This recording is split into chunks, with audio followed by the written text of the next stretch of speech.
jala kufee kira qaba ulfaatullee humna dhaba tana beekee fuuldura nama obsee baata ibaa sitti qaba.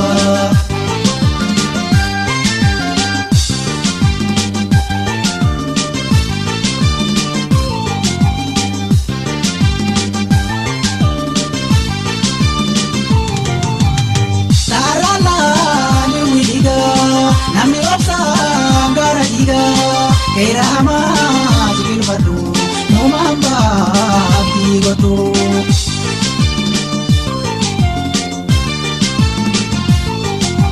Hamtuu toltuu qaameessa yoo godhattee baata keessa hin ifatin geessee dhalu argi gumuutoon hokkolu keessa baataa jiruu gaddaa si doroobee si labita.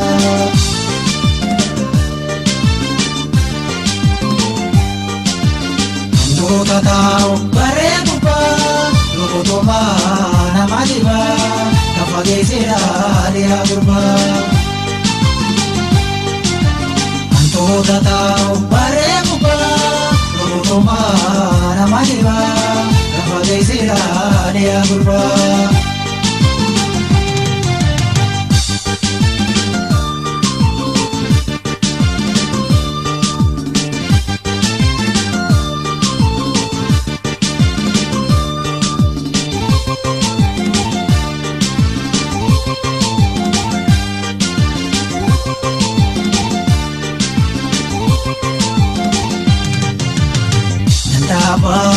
Jala kufee bira qaba ulfaatullee humna dhaba tana beekee fuuldura nama obsee baata ibaa sitti qaba.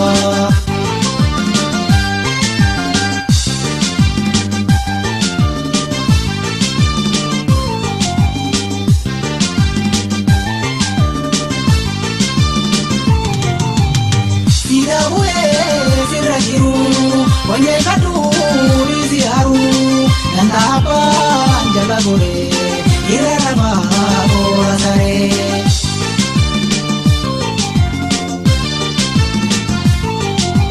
Gombene boti dabu bebo apa namandibu tujil mate diate nimurata wamajate siva godu absandarte itu jaga summate.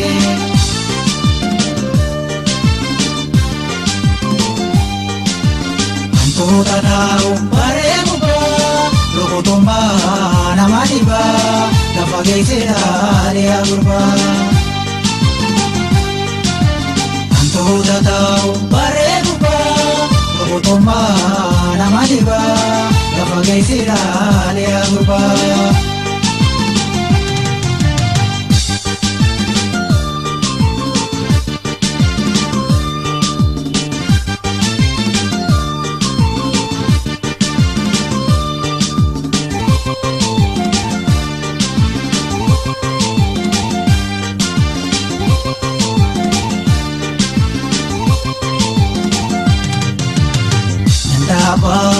Jala kufee bira qaba ulfaatullee humna dhaba tana beekee fuuldura nama obsee baata ibaa sitti qaba.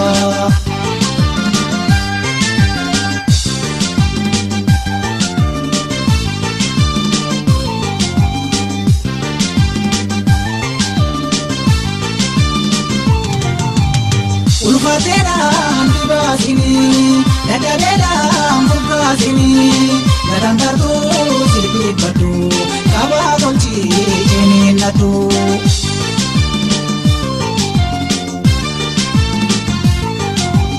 Obsiree keechaa hubadhu dhimma keewaa heera godhu karaa akka teetu ulfa fuudhaa osoo harkoo tagaraadhaa mala qabaa diballinaa badhaadhaa hin qabne qusannaa.